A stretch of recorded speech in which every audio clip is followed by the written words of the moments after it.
Hello viewers, কেমন আছো তোমরা সবাই? আশা করি সবাই খুব ভালো আছো। লাস্ট দুটো ভিডিওতে, অ্যাস্ট্রোলজি ক্লাসের লাস্ট দুটো ভিডিওতে আমি তোমাদেরকে বলেছিলাম তোমাদের লগ্নপতি কে সেটা তোমরা কী করে খুঁজে বের করবে। আজকে আমরা লগ্নপতির পজিশন দেখব এবং সেই অনুসারে রেমিডিস দেখব।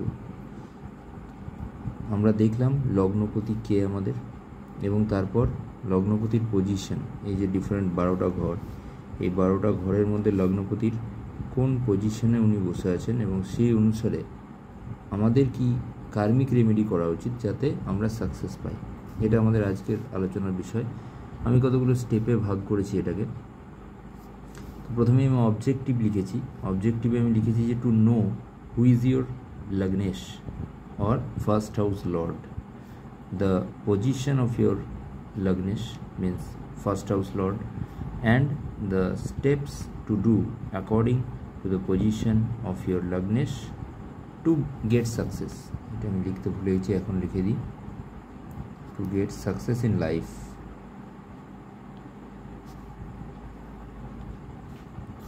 ওকে, সো এগুলো করতে গেলে আমাদেরকে এই স্টেপগুলো আবার ফলো করতে হবে। 9 planets, 12 houses, 12 science, house ownership, placements, remedies. এই রেমিডিটাতে আমি শেষে আসবো, তোমাদের বুঝিয়ে বলবো। তার আগে আমি চার্টে যাব এবং এগুলোকে আরেকবার দেখাবো। তো হতেই পারে যে তুমি এই ভিডিওটা আজকে প্রথম দেখছো, এর আগের দুটো ভিডিও তুমি দেখোনি, এটা হতেই পারে। এবং এটা আমি ধরে নিচ্ছি, সেটা ধরে নিয়েই আমি আরও একবার এই জিনিসগুলো কী সেগুলোকে রিপিট করে দিচ্ছি। ওকে, তো বেসিক্যালি এখানে 9 প্ল্যানেটস, 12 হাউসেস, 12 সাইন্স, এই ফর্মুলার উপর বেস করে আমরা এই চার্টগুলোকে অ্যানালিসিস করি। তো 9 প্ল্যানেটস আমরা জানি যে আমাদের সোলার সিস্টেমে যে 9টা প্ল্যানেট আছে, সেই 9টা প্ল্যানেট খালি আর্থ যে প্ল্যানেটের মধ্যে চেপে আমরা মুভ করছি, সূর্যের চারপাশে ঘুরছি, সেই প্ল্যানেটটার বাদ দিয়ে, কারণ আর্থের মানুষজনদের ওপরই এই যে বাকি সেলেস্টিয়াল প্ল্যানেটগুলো, তাদের কি ইম্প্যাক্ট, তাদের কি প্রভাব, সেটা যেহেতু বোঝানো হচ্ছে, তাই আর্থ এখানে নেই, মেনশন নেই। তো 9 প্ল্যানেটসের মধ্যে প্রথমেই আছে সান, তারপর আছে মুন, চন্দ্র, তারপরে মার্স, মঙ্গল, মার্কারি, বুধ, জুপিটার, বৃহস্পতি, ভিনাস, শুক্র, বাকিগুলো তোমরা দেখতে পাচ্ছ, স্যাটার্ন, শনিদেব, রাহুদেব এবং কেতুদেব। এটা মোটামুটি আমরা সবাই জানি। রাহুদেব, কেতুদেবকে শ্যাডো প্ল্যানেট বলা হয়, এটা আমরা জানি। তো সেলেস্টিয়াল ফিগার আমরা যদি দেখতে চাই স্পেসে, তাহলে আমরা এই 7 জনকেই দেখতে পাবো। তো তাই তাদেরকে সেলেস্টিয়াল বডি বলা হয়। তো এই সেলেস্টিয়াল বডি, তাদের প্রত্যেকের হাউস ওনারশিপ আছে। তার প্রথমে আমরা দেখি যে এরকম একটা চার্ট তৈরি করা হয় অ্যাস্ট্রোলজিক্যাল প্রেডিকশনের ক্ষেত্রে। তোমরা যদি কোনো সফটওয়্যার, মানে এই পুরোটা দেখতে গেলে কিন্তু প্রথমে তোমাদের নিজেদের জন্ম কুণ্ডলী লাগবে বা জন্ম ছক লাগবে, যেটাকে হরোস্কোপ বলা হয় ইংলিশে। তো সেই হরোস্কোপটা আমরা এইভাবেও বানাতে পারি, কিন্তু এইভাবে ছকটা তো বানিয়ে নেব, প্লেসমেন্টগুলো বোঝা যাবে না। তাই তোমরা যে কোনো সফটওয়্যার ব্যবহার করতে পারো, কোনো অ্যাপস ব্যবহার করতে পারো। এখন এটা অনেক অ্যাভেলেবেল। তোমরা প্লে স্টোরে গিয়ে যে কোনো লিখবে যে অ্যাস্ট্রোলজিক্যাল অ্যাপস, হরোস্কোপ, এরকম করে সার্চ করলে প্রচুর অ্যাপ চলে আসবে, যেখানে তোমরা এটা পেয়ে যাবে। কী কী দিতে হবে? ডেট অফ বার্থ দেবে, ডেট, এক্স্যাক্ট টাইম দেবে। যদি টাইম না জানো তাহলে কিন্তু I am sorry to say, time না জানলে এক্স্যাক্ট প্রেডিকশন বেরোবে না। তবে তোমরা শেখার জন্য করে নিতে পারো, কিন্তু তোমার সঙ্গে রিলেট করতে পারবে না, কারণ মিলবে না। তার কারণ গ্রহ, নক্ষত্র, ধরো মুভমেন্ট যখন হয়, তখন 1 ঘন্টার জন্যও কিন্তু একটা গ্রহ এইখান থেকে এখানে চলে আসতে পারে, এখান থেকে এখানে চলে যেতে পারে। সেক্ষেত্রে রেজাল্ট অনেকটা বদলে যায়। তার জন্য টাইমটা জানা খুব জরুরি। তবে যদি টাইম না জানো, হতাশ হলো না, অপশান আরও আছে। আজকের ভিডিওতে হয়তো আমি সেটা বলতে পারবো না, কিন্তু অঙ্ক, জ্যোতিষ অর্থাৎ নিউমেরোলজির মাধ্যমে বোঝা যায় সেটা, কিন্তু এটার মাধ্যমে বোঝা যাবে না। বাট তুমি শিখে রাখতে পারো, হয়তো টাইমটা কোনো সময় জেনে গেলে তখন করে নিতে পারবে। তো সেই জন্য প্রথমে আমাদের হাউসগুলো একটু জানতে হবে। তার আগে আমরা ছক নিয়ে বসবো। তোমরা সবাই মোবাইলে দেখছো, এই ভিডিওটাকে পজ করে ছকটা বের করে নিতে পারো, অথবা আগে যদি ছকটা বের করে নাও, তাহলে ছকটা বের করে একটা স্ক্রিনশট নিয়ে আবার তারপরে ভিডিওটা দেখতে বসলে আমার মনে হয় তোমরা যে সময়টা দিচ্ছ এটা সফল হবে। কিছু একটা নিয়ে ভিডিওর শেষে কিছু একটা শিখে তোমরা উঠতে পারবে। তো এরকম একটা ছক তোমরা পেয়ে যাবে, ভালো করে দেখে নেবে। এবং এরপর আমরা আসছি যে যারা প্রথমবার ভিডিও দেখছো তাদেরকে আবার বলে দিই এগুলো কী, আমরা কাউন্ট করি কী করে। এটা প্রথমে ছক আছে, এটা দেখো, এটা 1 নম্বর হাউস ফার্স্ট, এইটা 2, হ্যাঁ 1 2, এটা 3, এটা 4, এইভাবে যায়। এটা 1 2 3 4 5 6 7 8 9 10 11 12, আবার 1। তো এইটা হচ্ছে সার্কেল, এইভাবে যায়, এইভাবে, হ্যাঁ এইভাবে যায়। এটা কাউন্টিংয়ের স্টাইল, হ্যাঁ, এটা মনে রাখতে হবে। এখানে এটা 1, এটা 2 এরকম নয় কিন্তু, 1 2 3 4 5 6 7 8 9 10 11 12, এটা ভেবে নিতে হবে। আমি দুটো পাশাপাশি ছক রেখেছি একটা কারণে, বিশেষ কারণে তোমাদের বলছি, তোমরা বললে বুঝতে পারবে। দেখো, তাহলে এইগুলো হয়ে গেল হাউস, মানে আমি একটা স্টোরি হিসেবে বলছি। ধরে নাও এটা একটা প্লটগুলোকে ভাগ করে দেওয়া হয়েছে সব। প্লট মানে জমি, এটা ধরে নাও একটা জমিটাকে ভাগ করে দেওয়া হয়েছে, ঠিক আছে। এটা 1 নম্বর প্লট, 2 নম্বর 3 নম্বর 4 নম্বর 5 নম্বর, এরকম করে এগুলো সব প্লট হয়েছে। এবার এই প্লটগুলোতে বাড়ি বানানো হয়েছে এবং সেগুলো কিন্তু ফিক্সড, বাড়িগুলো বানিয়ে দেওয়া হয়েছে ফিক্সড, ওগুলো তো নড়ানো যাবে না। যে 1 নম্বর ঘরটাকে তুলে নিয়ে এখানে চলে গেলাম, এইটাকে তুলে ওইখানে নিয়ে গেলাম, এগুলো তো পসিবল নয়, তাই না? তাই ঘরগুলো ফিক্সড। ভালো করে বোঝো, একটু সেন্স অফ হিউমার ইউজ করলাম আমি, কিন্তু সিরিয়াসলি বুঝবার চেষ্টা করো, যারা সত্যি মন দিয়ে দেখছো তাদেরকে বলছি আমি। তো এইগুলো সব প্লট হয়ে গেল। এবার এই প্লটগুলো কি করছে, টোটাল, এটা ধরো একটা মানুষের টোটাল লাইফে প্রত্যেকটা অংশকে ছুঁচ্ছে, প্রত্যেকটা অংশকে কোনো না কোনো ঘর রিপ্রেজেন্ট করছে, ঠিক আছে। যেমন এটা সেলফ, নিজেকে রিপ্রেজেন্ট করছে। এটা থেকে বোঝা যাবে যে মানুষটা কেমন, তার চিন্তা ভাবনা কেমন। এটা তার স্পিচ, তার সেভিংস, সে কতটা টাকা জমাতে পারবে, তা আদৌ তার হাতে টাকা থাকবে না, টাকা থাকবে না, কেন থাকছে না, যদি না থাকে কি কার্মিক বিহেভিয়ার করলে সে টাকাটা থাকতে পারে, ঠিক আছে। এই সমস্ত কোয়েশ্চেনের উত্তর আমরা এখান থেকে পাই। এটা থার্ড হাউস হচ্ছে হার্ডওয়ার্কের হাউস, থার্ড ওয়ার্ক হচ্ছে কমিউনিকেশনের হাউস, সোশ্যাল মিডিয়ার হাউস, ঠিক আছে। ফোর্থ হাউস হচ্ছে মাদার, মা, সমস্ত রকমের কমফর্ট, লাক্সারি, প্রপার্টি, গাড়ি, যান বাহন, তোমার কত কী থাকবে সব এই হাউসটা থেকে বোঝা যাবে। অনেক পারমিটেশন কম্বিনেশন আছে, সেগুলো নিয়ে দেখা যায়, কিন্তু রিপ্রেজেন্ট করে আমরা বেসিক জিনিস দেখছি, তাই আমরা প্রথমে ওগুলো বুঝবো যে কোন হাউসটা কী রিপ্রেজেন্ট করে, নাহলে কিন্তু কোনোটাই আমরা বুঝতে পারবো না পরে। এটা ফিফথ হাউস লার্নিংয়ের হাউস, এডুকেশন, পড়াশোনা কেমন হবে, আমাকে একটু বলে দিন পড়াশোনা কেমন হবে, এই হাউসটা দেখতে হবে ফার্স্ট, একদম প্রথমে। তারপরে আরও অনেক ডিভিশনাল চার্টস আছে, এই আছে সেই আছে, ওগুলো আলাদা বিষয়। বেসিক সেন্স হচ্ছে এই হাউসটা। ফিফথ হাউস দেখবো আমরা, ফিফথ হাউসের পড়াশোনাও আছে, রোমান্সও আছে, তাই জন্য দেখবে এইটা বেসিক্যালি ওই স্কুল লাইফ থেকে কলেজ লাইফ পর্যন্ত মোটামুটি, তো সেই সময়ই পড়াশোনার সঙ্গে সঙ্গে প্রেমগুলোও হয়, তাই রোমান্সটাকেও এই হাউসেই রাখা হয়েছে। লাভ লাইফ কীরকম হবে এই হাউস থেকে বোঝা যায়, ঠিক আছে। এই হাউসে বোঝা যাবে পড়াশোনা কেমন হবে, এই হাউসে বোঝা যাবে তার লাভ লাইফ কেমন হবে, এই হাউস থেকে বোঝা যাবে সে শর্ট ট্রাভেলস কত দূর করতে পারে, কীভাবে করতে পারে শর্ট ট্রাভেলস, ঠিক আছে। তো এরকম, এটা রোগ ঋণ শত্রুতার ঘর, এটা হচ্ছে ম্যারেজের ঘর, পার্টনারশিপ ঘর। এটা রোগ ঋণ শত্রুতা, চাকরি কী ধরনের করবে সে, সার্ভিস, সেবা মনোভাব। একটা সূত্র মনে রাখবে, এটা সেবা, এটা চ্যারিটি। সেবা মানে হচ্ছে তোমার শারীরিক সেবা হতে পারে, যেমন তুমি মন্দির পরিষ্কার করছো, মন্দিরের সেবা করছো, টাকা পয়সা দিচ্ছ না, এটা সেবা। এটা কিন্তু চ্যারিটি মানে দান করা, টাকা পয়সা দিয়ে দান করা, এটা চ্যারিটি হাউস। এইটা হচ্ছে বিজনেস, এটা হচ্ছে পার্টনারশিপ, এটা হচ্ছে ম্যারেজ, বিবাহের ঘর। বউ কেমন হবে, পুরুষদের ক্ষেত্রে স্ত্রী, স্ত্রীদের ক্ষেত্রে ওয়াইফের ক্ষেত্রে হাজব্যান্ডের ক্ষেত্রে ওয়াইফ, যাই হোক। তো এটা ট্রান্সফরমেশনের হাউস, মিস্টেরিয়াস হাউস, জীবনের যত রহস্য এই ঘর থেকে দেখা যায়। মৃত্যু, লংজিভিটি কত দূর হবে এই হাউস থেকে বোঝা যায়। 9th house lakh house, father's house, বাবার ঘর, লাক ঘর, ধর্মের ঘর, কতটা ধর্মপরায়ণ হবে সে। এগুলো সব ডিপেন্ড করে যে কোন মানে কার উপরে তার রেসপন্সিবিলিটি আছে, কে এই ঘরগুলোর মালিকানা কাকে দেওয়া হয়েছে তোমার জন্মছক অনুসারে, ওকে। এটা হচ্ছে 10th হাউস, এটা কেরিয়ারের হাউস, কর্ম, কাজ কীরকম হবে তার, হ্যাঁ, সে কী কাজ করবে, কী ধরনের করবে, কী স্টাইলে কাজ করবে, রাজার মতো গিয়ে চেয়ারে বসবে নাকি মানুষকে মেনটেন করে চলবে, নাকি কাউকে তেল দিয়ে চলবে, না কী করবে, এই হাউসটা বলে দেবে। 11th house gain house, 11th house social সার্কেলের হাউস, 12th হাউস হসপিটালাইজেশনের হাউস, নেগেটিভটা প্রথমে বললাম। এছাড়া অনেক ভালো ভালো জিনিস আছে, তুমি রাতে কেমন ঘুমাবে, বেড প্লেজার, তোমার ইনভেস্টমেন্ট কতটা হবে, ফরেন কানেকশন কতটা হবে, তুমি কি বিদেশে ঘুরতে যেতে পারবে, আর কি কি পারবে, মোক্ষর ঘর, মোক্ষ, জীবন, পুরো জীবনে দেখো সব এনজয় করার পর লাস্টে মোক্ষ, তোমার কি মোক্ষ হবে, মোক্ষ হবে, মোক্ষ প্রাপ্তি ঘটবে। মোক্ষটা একটা ডিফিকাল্ট ওয়ার্ড মনে হয়, মোক্ষ কিন্তু খুব ডিফিকাল্ট কিছু নয়। মানুষ যে এই যে বিভিন্ন আমরা বিশ্বাস করি যে মানুষের আত্মা বিভিন্ন শরীরে ঘুরে বেড়ায় এবং বিভিন্ন তার কর্ম ফল অনুসারে ঘুরে বেড়ায়, বারবার জন্ম হয়, পুনর্জন্ম, পুনরপি জননম পুনরপি মরণম পুনরপি জননী জঠরায় শয়নম, এটা হয়।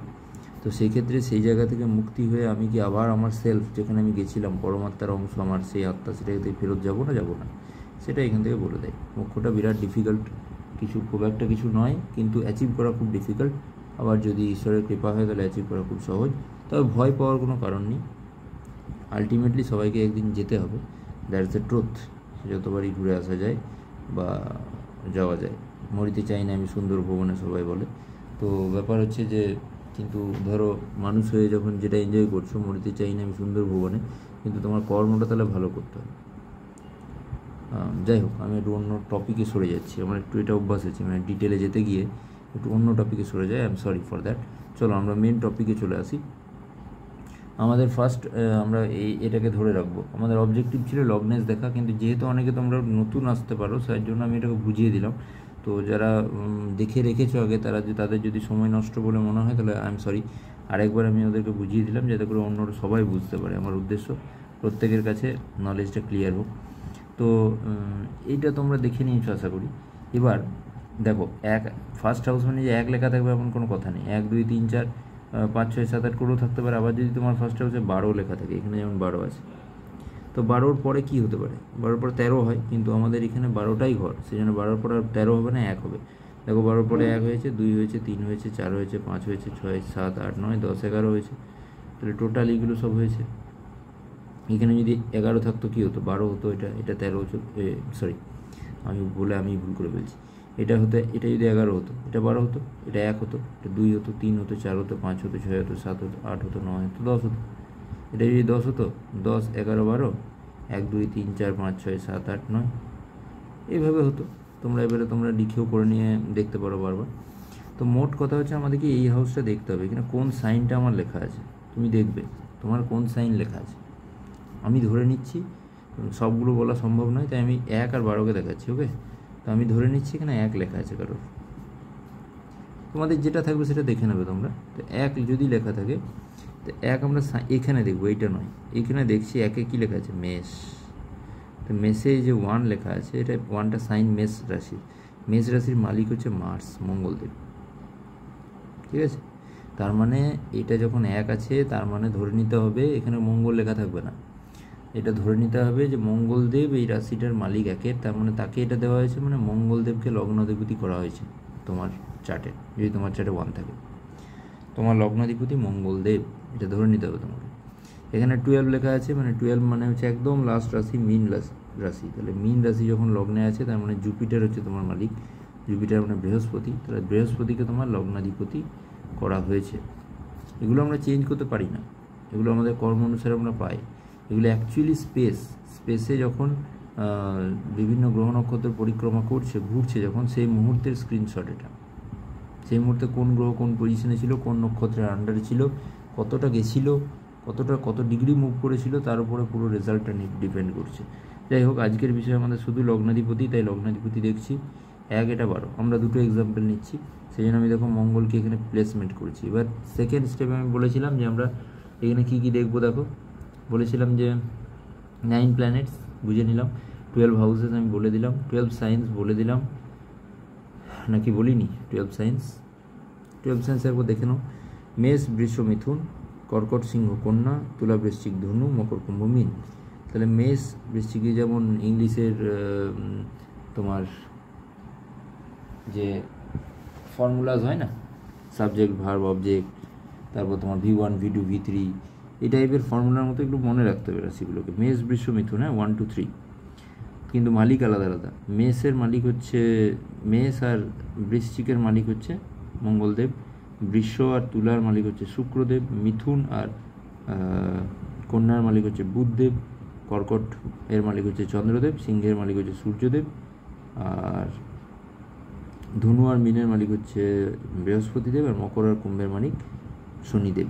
রাহুদেব, কেতুদেব যেহেতু তারা তাদের মানে এমনি বাস্তবে সেলেস্টিয়াল বডি হিসেবে কোনো অস্তিত্ব নেই, তাই তাদের কোনো রাশি নেই, তারা কিন্তু তাদের অবস্থান খুবই গুরুত্বপূর্ণ এবং তারা সত্যিকারেরই তাদের আমাদের জীবনে তাদের প্রভাব অপরিসীম, অসাধারণ। তারা যদি আমাদেরকে শুভ প্রভাব দেন তাহলে আমরা যথেষ্ট উন্নতি করতে পারি। ইভেন এমনকি মানুষের যে যত বড় বড় মানুষ হয়েছে, তো তাদের জীবনে এনাদের গুরুত্ব অপরিসীম, রাহুদেব, কেতুদেব। বাকি প্রত্যেকেরই ভূমিকা আছে, কিন্তু তাদের ভূমিকা অপরিহার্য, ঠিক আছে? এবং সেটা তো আছেই, মানুষ বুঝে করুক, না বুঝে করুক, জেনে করুক, না জেনে করুক, এগুলো কিন্তু ভীষণভাবে গুরুত্বপূর্ণ, তাই তারা আমাদের উপর খুব ইম্প্যাক্ট করে। যাই হোক, বিষয়টা হচ্ছে যে এই যে 7 জন, তাদেরই ওনারশিপ দেওয়া আছে, তারাই এই ঘরগুলোর মালিক হিসেবে এই রাশিগুলোকে নেয়। তো আমরা আপাতত দেখতে পাচ্ছি যে এখানের মালিক করা হয়েছে 1 নম্বর মানে মঙ্গলদেবকে, এখানে বৃহস্পতিদেবকে, জুপিটারকে। এবার তাদের পজিশন, এই জন্মের সময় তারা কোন ঘরটায় ছিল, তারা মালিক মানেই তারা যে ওইখানটাতেই বসবে তাই নয়, তারা অন্যের ঘরেও বসতে পারে। তাদের যে মুভমেন্ট যেমন, সেইভাবে বসবে তারা। তো আজকে আমরা রেমেডি দেখব যে আমাদের ফার্স্ট হাউসের যে মালিক তিনি যেখানে বসে আছেন সেই ঘর অনুসারে আমাদের রেমেডি। ফার্স্ট 6টা হাউস আমি দেখব। তাহলে ফার্স্ট 6টা হাউস যদি আমি দেখি, তাহলে এই 7th হাউসটা তো এখানে করা যাবে না বাবা, এই কী ছেলে রে, আমি এটা মঙ্গল এইখানে লিখতে হবে, ঠিক আছে? 4th হাউস লিখে দিলাম। হ্যাঁ, তো এটাকে আমি দিতে পারলাম না। দেখো একটা বিষয়, দেখো আমি আজকে প্ল্যান করে এসেছি 6টা হাউসের দেখাবো, 7th মঙ্গল লিখে ফেলেছি, তো আমি তো তোমাদের দেখাতেই পারবো না, ওই জন্য আমি এটাকে 4th লিখে ফেললাম। হ্যাঁ, চলো এবার দেখো, আই হোপ এতটা পর্যন্ত তোমাদের ক্লিয়ার হয়ে গেছে। যদি না হয়েছে তাহলে একটু মন দিয়ে ভালো করে আবার ভিডিওটা দেখো, বুঝতে পারবে। আমার নিজের জন্য বলছি না, তোমাদের জন্য বলছি, তোমাদেরকে বোঝানোর জন্য বলছি। তো একটু ভালো করে দেখো, বুঝতে পারবে যদি তুমি সত্যিকারের ইন্টারেস্টেড। সো আরে ভাই, বেশি না বকে এগিয়ে চলি, আমি অনেক বেশি বকে ফেলি মাঝে মাঝে আমি, সরি, এক্সট্রিমলি সরি। তো এই যে নাম্বার 1 মঙ্গলদেব, ভালো করে দেখো, প্লেসমেন্ট 4th হাউসে, মালিক ফার্স্ট হাউসে তোমার মঙ্গলদেব, কিন্তু তিনি ঘুরতে ঘুরতে 1 2 3 4 নম্বরে চলে গেছেন। তো রেমিডি কী করা উচিত তোমার? 4th হাউসে যদি প্লেসমেন্ট হয়, তুমি স্কিল ডেভেলপমেন্ট কোর্স করতে পারো। মঙ্গলদেব 4th হাউসে যদি থাকে, এই মঙ্গলদেব নয়, যে কোনো লগ্নাধীশ, তোমার যদি 12 লেখা থাকে এবং জুপিটারও যদি এই ঘরটায় থাকে, তাহলেও সেম জিনিস।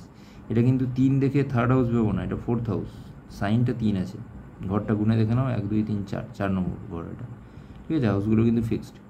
তো 4 নম্বর ঘরে যে কোনো লগ্নাধিপতি যদি থাকে, আমার এর 1 আছে মানে মঙ্গলদেব থাকলে, এর 12 আছে, এখানে যদি বৃহস্পতি থাকতো, এখানে 10 থাকলে এখানে যদি শনিদেব থাকতো, সেম কাজ করতে হবে।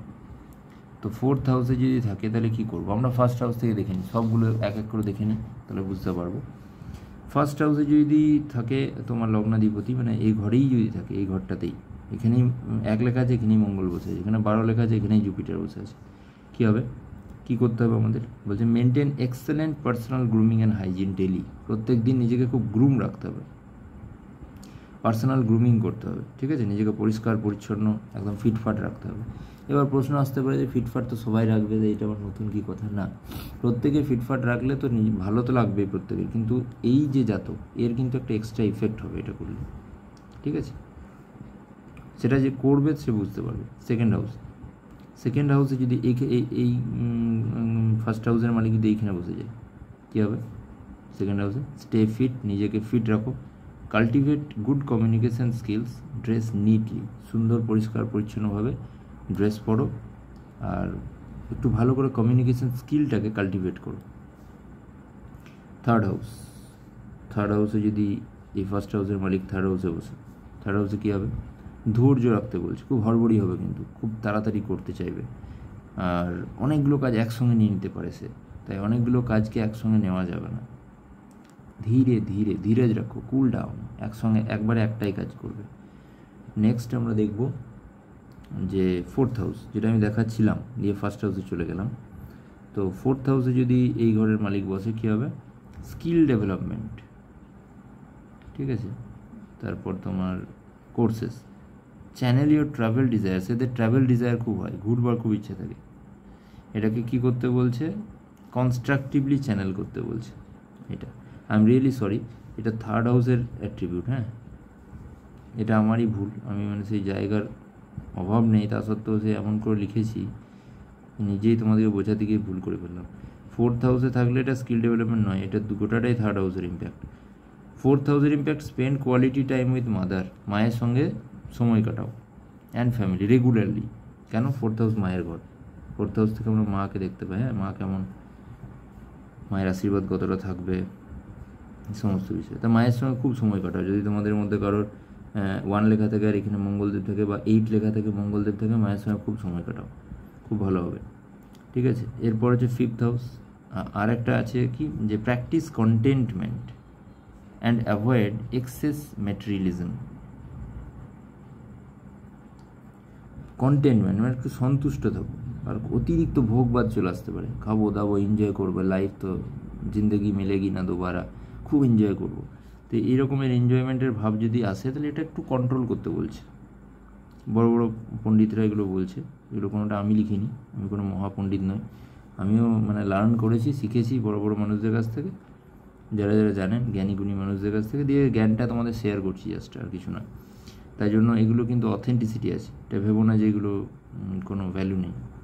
মহান বড় বড় পণ্ডিতরা যারা রিসার্চ করেছেন, দেখেছেন, কেস স্টাডি করেছেন, হ্যাঁ তারা লাইফে কেস স্টাডি করেছেন, দেখেছেন, তারা লিখেছেন। তো এগুলো অ্যাপ্লাই করে দেখতে পারো, জীবনে অনেক উপকার হয়, কাজে লাগে খুব। তো এটা হলো আরেকটা, practice contentment and avoid excess materialism, আর একটা invest wisely in real estate after proper research. তোমাদের রিয়েল এস্টেটে যাদের 1st হাউসের মালিক 4th হাউসে বসে আছে, তাদের রিয়েল এস্টেট অর্থাৎ ওই জমি জমা সংক্রান্ত বিষয়ে ইনভেস্ট করতে খুব মন চাইবে, কিন্তু সেটা প্রপারলি রিসার্চ করার পরেই ইনভেস্ট করা ভালো। 5th হাউস আমার নিজের আছে, চলো বলে দিলাম, তোমাদের একটা সিক্রেট শেয়ার করে দিলাম। 5th হাউসে যদি 1st হাউসের মালিক বসে থাকে, কি করতে হবে, continue formal or informal education throughout your life. সারা জীবন তোমাকে পড়াশোনা করতে হবে, তার মানে কি মানে স্কুলে পড়তে হবে, কলেজে পড়তে হবে এটা নয়, পড়তে হবে, পড়ার সঙ্গে কানেক্টেড থাকতে হবে, তার কারণ এটা জ্ঞানের ঘর। সেই জন্য তুমি যত বেশি পড়াশোনার সঙ্গে যুক্ত থাকবে, ইউ উইল ফ্লারিশ, তুমি উন্নতি লাভ করবে। কারোর প্রশ্ন আসতে পারে যে আমি যদি এগুলো না করি কী হবে, যদি না করি কোন ক্যা করে লেগা, যদি না করি কিছুই হবে না, তোমার যতটা গ্রোথ হওয়ার কথা সেটা হবে না, আর এগুলো করলে তোমার গ্রোথটা বেশি হবে, জাস্ট দ্যাটস ইট, আর কিছু না। তো পার্সোনালি দেখো, এতগুলো বলার পর আমি এত কনভিকশন নিয়ে কী করে বলতে পারছি, এটা আমি তোমাদের বললাম যে 5th হাউসে আমার নিজের লগ্নাধিপতি বসে আছে। আমি যখনই পড়াশোনা করি, প্রথমত ইনক্লাইন তো হবেই, পড়তে ভালো লাগে, ছোটো থেকে তো ধরো পড়াশোনা ভালোই লাগে, এবং আমি শুনেছি ছোটোবেলায় কথা আমার খুব একটা মনে নেই, একদম ছোটো কথা কারোরই মনে থাকে না। তো মা আমাকে বলতো যে আমাকে খেলনা দিলেও আমি খেলনাটা কমই খেলতাম, বই দিলে বই পড়তে লাগতাম। যাই হোক, এটা এই প্রসঙ্গে বললাম। পরে গিয়ে আমি দেখেছি যে না, তাই তো এটা মিলে যাচ্ছে, তো কেস স্টাডি পুরো 5th হাউসে। ফর্মাল এডুকেশন, ইনফর্মাল, পড়ার সঙ্গে যতদিন কানেক্টেড থাকবে মনটাও তোমার ভালো লাগবে, আর তোমার পড়ার সঙ্গে কানেক্টেড ছেড়ে দাও, তোমার মন দেখবে ভালো লাগবে না। যাদের 5th হাউসে লগ্নাধিপতি আছে, প্র্যাকটিস হিউমিলিটি, একটু অহংকার আসতে পারে, তাই হিউমিলিটি অভ্যাস করতে হবে, বুঝতে হবে যে সবই ভগবানের সৃষ্ট, হ্যাঁ একটু ইন্টেলিজেন্স বেশি থাকে এইসব ছেলে মেয়েদের, তার জন্য তাদের মধ্যে একটু অহংকার চলে আসে। যাই হোক, সেই জিনিসটাকে সরাতে হবে একটু, হ্যাঁ একটু নম্র হতে হবে, একটু মানুষের কাছে নম্র হতে হবে, ভালোভাবে ব্যবহার করতে হবে।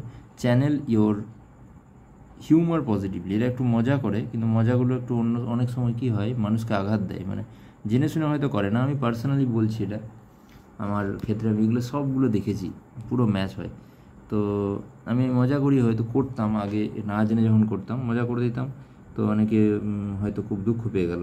তো আমি হয়তো না জেনে করেছি, কিন্তু এমনভাবে মজাটা করেছি যে ও ভাবছে যে হয়তো সবার সামনে বলে দিলাম, খারাপ লেগে গেল, তো এইরকম ভাবতো। সেই জিনিসটাকে একটু হার্শ না বলে নর্মালি একটু বুঝে বললে খুব ভালো হয়। এগুলো একটু টিপস আর কি। 6th হাউসে যদি থাকে, এই ফার্স্ট হাউসের মালিক যদি এখানে থাকে, এটা 6th হাউস। হ্যাঁ, 6th হাউসে, এটাও 6th হাউস, এটাও 6th হাউস। এখানে 6 লেখা আছে বলে এটা 6th হাউস, আর এটা 5 লেখা আছে বলে 5th হাউস হয়ে যায়নি কিন্তু, কারণ বারবার বলছি গুনে নেবে, হাউস চেঞ্জ হয় না। 1 2 3 4 5 6, দেখো এর সাইনটা 5 আছে এখানে, যেহেতু এখানে 12 আছে তাই 5। 10 থাকলে এটা হয়ে যেত 10 11 12 1 2 3 হয়ে যেত। হাউস কিন্তু 6th, ঠিক আছে। এটা যেহেতু 1 থেকে শুরু হয়েছে তাই এটা 6 আছে। তো 6th হাউস, এটা 6th হাউসে যদি থাকে তোমার এই ফার্স্ট হাউসের মালিক, তাহলে কী হবে? Engage in regular health checkups, কারণ এটা রোগ ঋণ শত্রুতার ঘর, তাই হেলথ চেকআপ রেগুলার করতে হবে। প্রিভেন্টিভ হেলথ কেয়ার করতে হবে, নিজেকে সবসময় একটু প্রোটেক্টিভ রাখতে হবে হেলথ কেয়ারে। প্রিভেন্টিভ যেমন ধরো ব্যালেন্স ডায়েট গ্রহণ করতে হবে, বিভিন্ন রকমের প্রোটেক্টিভ খাবার খেতে হবে, প্রোটেক্টিভ ফুডস খেতে হবে, ইমিউনিটি স্ট্রং রাখতে হবে, নিজেকে সুস্থ রাখতে হবে, একটু মেনটেন করতে হবে। প্র্যাকটিস সেবা, এটা সেবার ঘর, সেবা। তো সেবা প্র্যাকটিস করতে হবে থ্রু চ্যারিটেবল অর্গানাইজেশনস, বিভিন্ন চ্যারিটেবল অর্গানাইজেশনের মাধ্যমে সেবা করতে হবে। পশু প্রাণী যাদের সেবা দরকার, যাদের হেল্প দরকার, অসহায় প্রাণী, রাস্তায় পথ কুকুর বা বিভিন্ন প্রাণী এখন যারা ধরো যাদের দেখাশোনার মতো কেউ নেই, তো তাদেরকে একটু যদি সেবা করা হয়, এই হাউসের নেগেটিভ ইফেক্ট চলে যায়। এগুলো একটু নেগেটিভ হাউস ধরা হয়, তো নেগেটিভ ইফেক্ট চলে যায়। তাই সেবার সঙ্গে একটু কানেক্টেড থাকতে বলা হচ্ছে এই ঘরে যদি লগ্নেস থাকে। Keep your work place and home environment tidy at all Times, সবসময় নিজের ঘর বাড়ি, ঠিক আছে, এবং ওয়ার্ক প্লেস, কাজের জায়গা, যেখানে বসে আমি কাজ করি, সেই জায়গাটা এবং বাড়ির পরিবেশ পরিষ্কার পরিচ্ছন্ন রাখতে বলা হচ্ছে। তো এই ছিল আমার আজকের প্রেজেন্টেশন। আমি চেষ্টা করলাম আমার মতো করে প্রেজেন্টেশনটা তোমাদের দেওয়ার, কতটা কী করতে পেরেছি বাকিটা তোমরা বলবে। আর যদি একজনও, আমি তো চাই যে প্রত্যেকে যে ভিডিওটা দেখলে তাদেরকে বোঝাতে পেরেছি। এবার যদি না বোঝাতে পেরে থাকি তাহলে আর 1-2বার ভিডিওটা দেখে নিও। আশা করি প্রথমবারে একটু কনসেপ্টটা একটু জটিল, তো প্রথমবার যারা বোঝে তাদের এই যে 1 আছে 12 আছে এগুলো বুঝতে একটু অসুবিধা হয়। আমারও প্রথম দিকে বুঝতাম তখন অসুবিধা হতো আমার, তো সেটা কিন্তু খুব ন্যাচারাল। তো তোমরা একটু বুঝে নিও, 2-3বার একটু মিনস পজ করেই চালিয়ে দেখে ওই জায়গাটা কনসেপ্টটা ক্লিয়ার করে তারপর আবার দেখবে। এইভাবেও করতে পারো, বা একটানা দেখেও 2-3বারে বুঝতে পারো, তোমার যেমন লার্নিং স্কিল। মোট কথা 1 টাইম সিঙ্গেল টাইমে, যেহেতু এটা একটু কমপ্লেক্স কনসেপ্ট এবং ফার্স্ট টাইম, তাই জন্য একটু অসুবিধা হতে পারে। আদারওয়াইজ আমি আমার দিক থেকে 100% দিয়ে চেষ্টা করেছি। তোমরা একটু দেখো নিজেদের লগ্নেস তোমাদের কোন পজিশনে আছে সেটা দেখে নেবে, এবং কমেন্টে লিখে অবশ্যই জানাবে যে কোন হাউসে তোমার লগ্নাধিপতি বসে আছেন। এবং আমি তোমাদেরকে বলবো যে এটা আমার ট্রায়াল অ্যান্ড টেস্টেড উপায়, তাই জন্য আমি তোমাদেরকে বলছি। আমি কিন্তু পড়ে নিয়ে বলে দিলাম এইটাতে বিশ্বাস করি না, কখনোই বিশ্বাস করি না, কোনো ক্ষেত্রেই না। আমি নিজে অ্যাপ্লাই করি। আমি দেখেছি আমার 5th হাউসে আছে, 5th হাউসে আমার লগ্নাধিপতি থাকার জন্য এই জিনিসগুলো কিন্তু আমি প্রথমে না জেনেও করতাম, তখন আমি কিন্তু স্যাটিসফ্যাকশান ফিল করতাম। পড়াশোনার সময় যদি আমি কানেক্টেড থাকি না, স্যাটিসফ্যাকশান ফিল করি। সেই রকম তোমরা দেখবে, যদি তোমাদের পজিশনিং ভালো হয়, তোমরা নিজেই দেখবে এগুলো রিলেট করবে, মানে তোমরা সত্যিই দেখবে তোমরা করো, এটা অটোমেটিক্যালি করো, ঠিক আছে। আর যদি কারোর পজিশনিং একটু নেগেটিভ হয় তখন সে করে না ওটা, কিন্তু করলে ভালো লাগে, এটা একটু বোঝার চেষ্টা করবে, ঠিক আছে। তো তোমার যদি পজিটিভ হয়, অলরেডি করো, তাহলে তো ঠিকই আছে, তাহলে বুঝে নিলে তুমি যে এটা কতটা লজিক্যাল, দেখো মিলে যাবে, রিলেট করবে তুমি। আর যদি না করো, কিন্তু যদি তুমি 1-2বার করে দেখো যে তুমি একটা গুড ফিল করছো, তাহলে বুঝবে যে এটা লজিক্যাল, সত্যি করা উচিত, করা ভালো, তো তখন থেকে এটাকে মেনটেন করবে, কন্টিনিউ করবে। এগুলো তো কার্মিক রেমেডি, টুকটাক নিজেদের লাইফের একটু বিহেভিয়ারটাকে চেঞ্জ করে নিজেদেরকে একটু ভালো রাখার রাস্তা খোঁজা। তো দ্যাটস ইট, আমার আজকের প্রেজেন্টেশন এই পর্যন্তই। থ্যাংক ইউ সো মাচ, সবাই খুব ভালো থেকো, পরের ভিডিওতে দেখা হচ্ছে।